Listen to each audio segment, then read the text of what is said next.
Intelligence say there's a major al-Qaeda plot. It's in the works. It's coming from Iraq. It's from al-Qaeda, and its target, the UK, and they're talking nuclear. Joining me right now from Chicago to shed some light on this terror is terror analyst Steve Emerson. Steve, what do you believe alarms you the most about this so-called plot that's in the works, set to take place in a few weeks?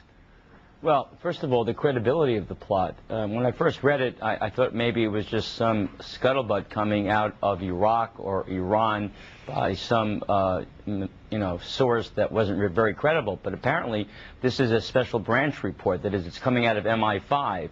So it has some credibility because it's coming out of the British government.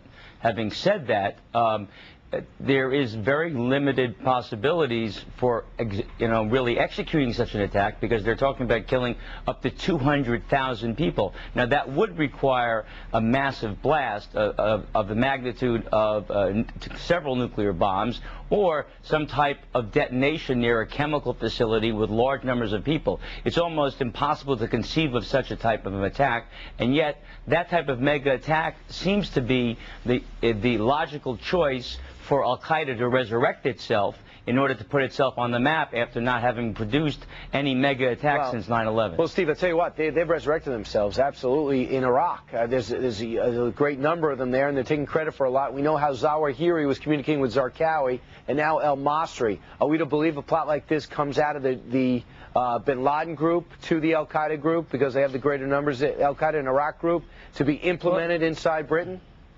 That's a good question.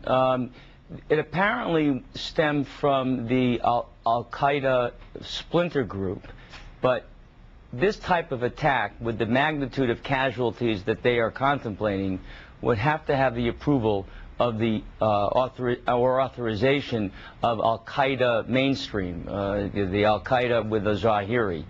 Again, they have not evinced that capability. We have to really be positive here in terms of knowing what their capabilities are. But if, in fact, British Special Branch has put out such a report, it does mean they're attaching some significance to the sources of information from where they got it from. Steve, I want to talk about this video that we have that shows that these parents are raising their kids to be terrorists. How disturbing, how new is it for someone who's in the business like you? Well, the one video, which is absolutely horrifying, I've never seen it before, of a 12-year-old who is actually decapitating a Muslim prisoner of war, a Taliban leader who they think provided evidence of Taliban position to the United States.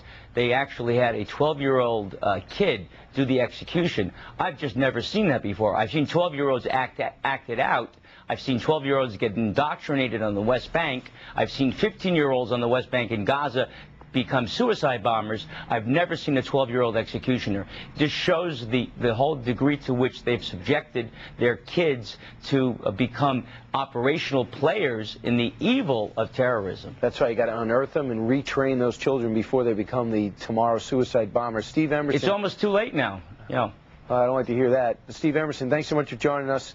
When we get more on this plot, we'll drag you in again. Thanks.